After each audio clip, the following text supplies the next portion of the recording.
우리에게 주신 말씀에 근거하여 예루살렘 교회의 문제 해결 방식이라는 제목을 가지고 우리가 함께 생각하는 시간을 갖도록 하겠습니다.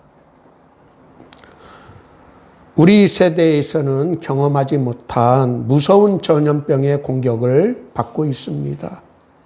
마치 시 23편 4절의 말씀처럼 사망의 음침한 골짜기를 지나가는 것 같습니다. 국가 경제가 위축되고 우리의 일상의 삶이 무너지는 위기 상황입니다. 교회가 코로나 바이러스 때문에 지탄의 대상이 되고 있습니다. 여러 교회에서 많은 환자들이 발생하였기 때문입니다. 교회에서 많은 환자가 발생하고 있는데 하나님은 왜 수수방관하고 계실까요? 하나님의 뜻이 무엇인지 알 수 없어 정말 안타깝습니다. 이런 위기 상황에서도 우리는 하나님의 뜻이 어디에 있는지를 생각하여야 합니다. 원치 않는 시련과 고난을 겪을 때 그리스도인은 하나님의 말씀을 거울로 삼고 우리 자신의 삶의 모습을 되돌아보아야 합니다. 세워진 지 얼마 되지 않은 예루살렘 교회에 문제가 발생하였습니다. 사도행전의 저자 누가는 오늘 본문이 교회의 역사에서 중요하다는 것을 알고 자세하게 기록하였습니다. 사람들이 모이는 교회 공동체에는 문제와 갈등이 끊이지 않습니다. 문제와 갈등을 어떻게 극복하는지는 매우 중요합니다. 닥친 위기를 어떻게 지혜롭게 극복하느냐에 따라 그 결과는 전혀 달라지게 됩니다. 오늘 본문의 말씀을 통하여 예루살렘 교회가 위기를 어떻게 극복하였는지를 살펴보고자 합니다. 우리 시대 교회가 직면한 위기를 극복할 수 있는 방법에 대해 함께 배울 수 있기를 바랍니다. 먼저 본문의 배경이 되는 역사적 사실이 설명되어야 합니다. 예수님은 부활하신 뒤 약 40일 동안 세상에 계셨습니다. 예수님께서 승천, 하늘로 올라가시기 전 제자들에게 오직 성령이 너희에게 임하시면 너희가 권능을 받고 예루살렘과 온 유다와 사마리아와 땅 끝까지 이르러 내 증인이 되리라 라고 말씀하셨습니다. 오순절은 예수님의 부활로부터 50일째 되는 날입니다. 이때가 유대인의 밀과 보리 수확 시기인 맥주 감사절과 겹칩니다. 맥주철은 유대인에게 있어서 중요한 명절이기 때문에 멀리 해외에 살고 있는 유대인들도 이때가 되면 예루살렘으로 명절을 보내기 위해서 모여듭니다. 오순절에 예수님을 믿고 따르던 베드로를 비롯한 제자들과 많은 사람들이 함께 모여 기도를 하였습니다. 그때 예수님께서 약속하신 성령이 성도들에게 임하였습니다. 오순절에 약속하신 성령이 제자들과 성도들에게 임하는 모습이 사도행전 2장에 자세하게 기록되어 있습니다. 그들이 다 성령의 충만함을 받고 성령이 말하게 하심을 따라 다른 언어로 말하기를 시작하였다라고 누가는 기록하고 있습니다. 이때부터 교회가 시작된 것입니다. 인류 역사에서 예루살렘에서 교회가 처음으로 시작된 것입니다. 이 날에 신도의 수가 3,000이다 더하더라라고 누가는 기록하고 있습니다. 오순절을 교회의 탄생일이라고 부릅니다. 예루살렘 교회가 부흥성장하면서 교회에 예상하지 못한 문제가 발생하였습니다. 예루살렘 교회를 구성하고 있는 두 부류 사이에 갈등이 나타난 것입니다. 예루살렘 교회는 히브리파 성도들과 헬라파 성도들로 구성되어 있었습니다. 히브리파 성도들은 유대인으로 그들이 사용하는 모국어는 아람어인 유대인들이었습니다.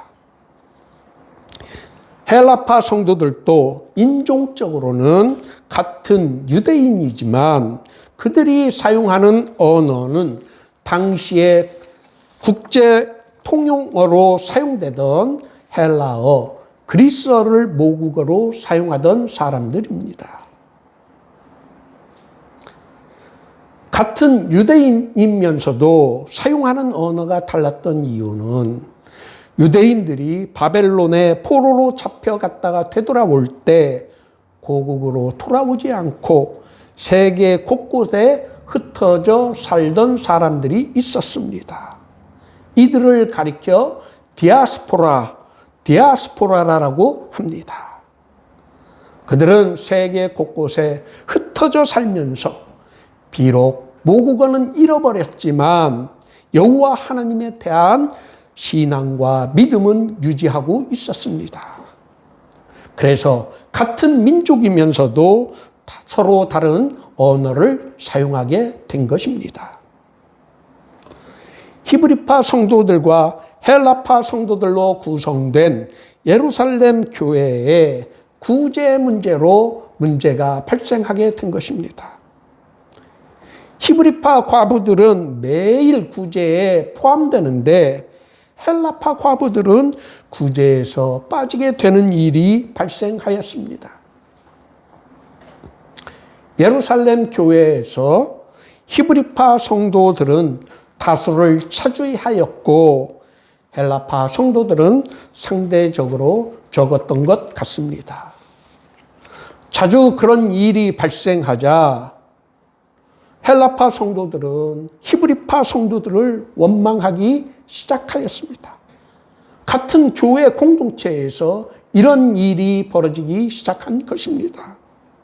그러자 문제의 심각성을 깨달은 12사도들은 예루살렘 성도 모두를 모아놓고 문제 해결 방법을 제시하였습니다. 우리가 하나님의 말씀을 제쳐놓고 접대를 일삼는 것이 마땅하지 아니하니 너희 가운데서 성령과 지혜가 충만하여 칭찬받는 사람 7을 택하라라고 하였습니다. 이들이 7명의 집사들입니다. 여러분들이 오해하지 말아야 할 것은 이 7명의 집사가 현대 교회의 집사와는 다릅니다. 이들이 감당한 일을 보면 현대 교회에서 이 7 집사가 한 일은 감독과 목사 그리고 장로의 직분이었다는 것을 우리는 알 수 있습니다. 우리가 여기에서 첫 번째 주목해야 하는 점은 7명의 이름을 보면 이들은 교회의 다수를 차지하고 있던 히브리파 출신이 아니라는 것을 알 수 있습니다. 이들은 소수파인 헬라파 출신이었습니다. 행정, 교회의 중요한 살림살이를 감당해야 하는 집사들을 다수를 차지하고 있는 히브리파에서 선택한 것이 아닌 그 수가 적었던 헬라파에서 택하였다는 점입니다. 이 사실은 초대 예루살렘 교회가 얼마나 지혜롭게 일을 처리하였는지를 우리들에게 보여줍니다.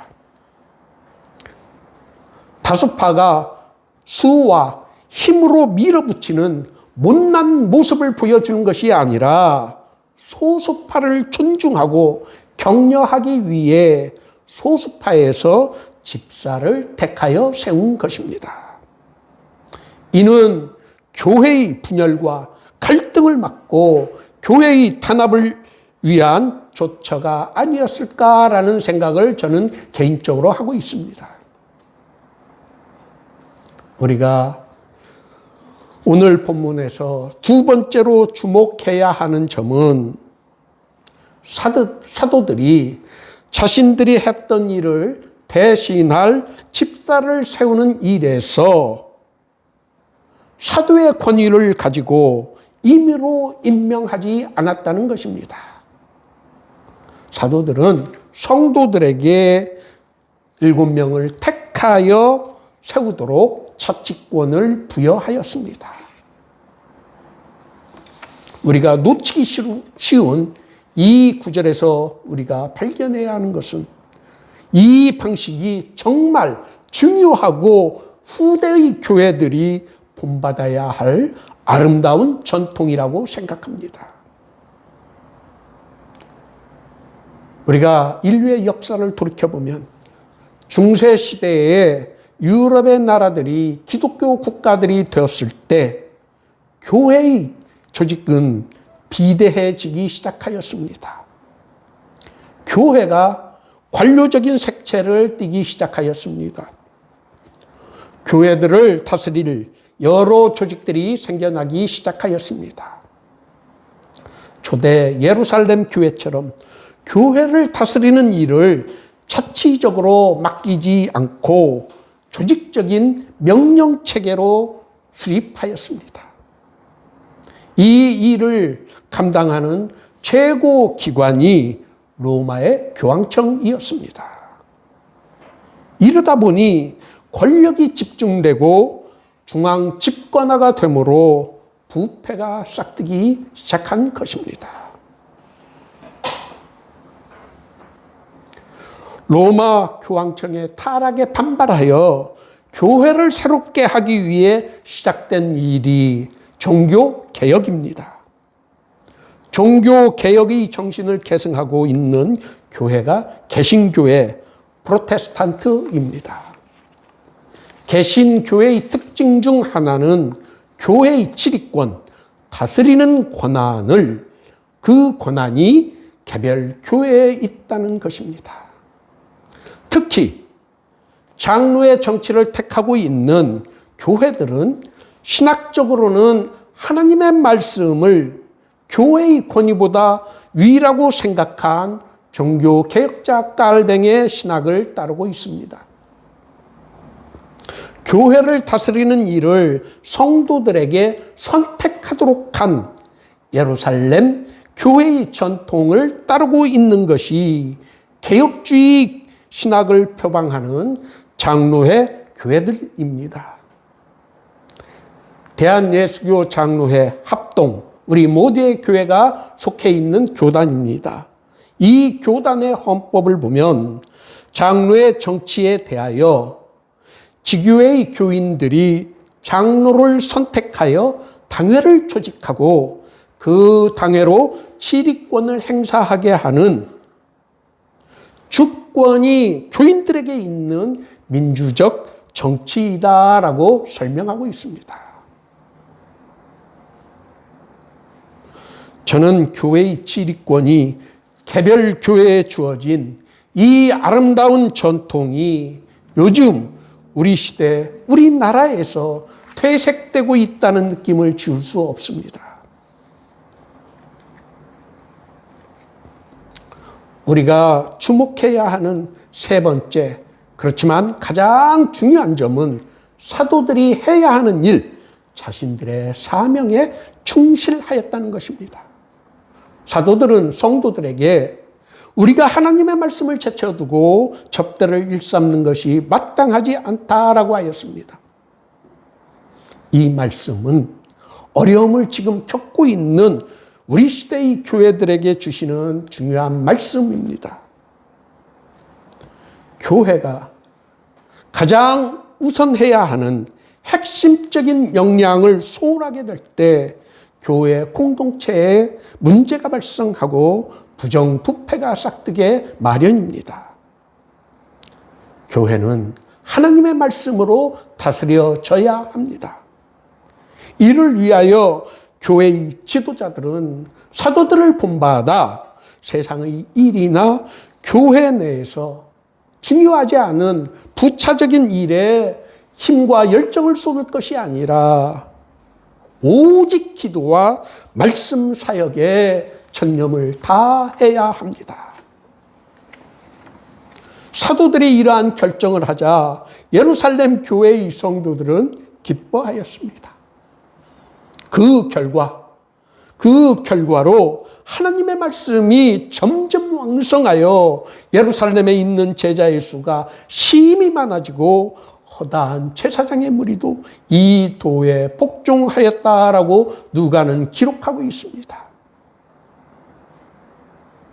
교회가 본연의 사명에 충실할 때 교회로서의 사명을 감당할 수 있고 교회가 성장할 수 있게 되는 것입니다. 이번 코로나 바이러스 사태를 계기로 우리가 얼마나 복음의 가르침에 충실하였는지를 점검해 보아야 합니다. 또 하나님께서 예수 그리스도를 통하여 세우신 자신의 교회의 본래의 모습에 일치하고 충실했는지를 점검해 보아야 합니다. 교회의 본질과 사명에 충실해야 합니다. 예수님의 말씀. 인자가 온 것은 섬김을 받으려 함이 아니요 도리어 섬기려 하고 자기 목숨을 많은 사람의 대속물로 주려 함이니라를 이 말씀을 기억하고 그 가르침에 얼마나 우리가 열심을 냈는지를 반성하고 회개하여야 합니다. 우리 모두의 교회의 표어인 오직 너희는 복음에 합당하게 시민 노릇을 하라. 이 말씀을 우리의 삶 속에서 얼마나 우리가 잘 실천했는지를 되돌아보고 회개하는 계기로 삼아야 합니다. 교회는 별의별 사람들이 함께 모이는 곳입니다. 그 다양한 사람들을 하나로 묶어낼 수 있는 핵심적 가치가 무엇인지를 우리는 잊지 말고 기억해야 합니다.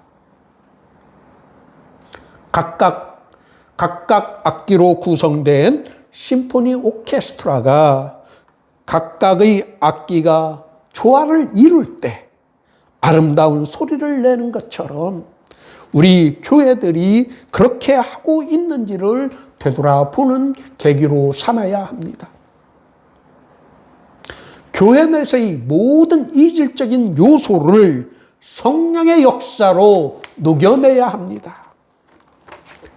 예수 그리스도의 십자가를 중심으로 결속된 응징력을 보여주어야 합니다. 그러나 내게는 우리 주 예수 그리스도의 십자가 외에 결코 자랑할 것이 없으니 그리스도로 말미암아 세상이 나를 대하여 십자가에 못 박고 내가 또한 세상에 대하여 그러하니라라는 갈라디아 교회에 보내는 바울 사도의 외침에 우리는 귀 기울여야 합니다. 교회의 본질과 사명을 망각하고 성도의 수와 교회 예배당 건물의 화려함만을 자랑하여지는 않았는지 되돌아보아야 합니다. 우리가 예수 그리스도의 십자가만을 바라보고 그것을 우리의 자랑으로 삼을 때 우리에게 닥친 위기를 극복할 수 있는 희망이 우리 안에 생기게 되는 것입니다. 우리가 이 사명을 감당하고자 할 때 성령 하나님께서는 우리와 함께 하시고 우리에게 힘을 주십니다. 비록 우리에게 닥친 고난이 힘에 부친다 하더라도 하나님께서 만일 우리와 함께 하시면 우리는 모든 시련을 넉넉하게 이겨낼 수 있습니다.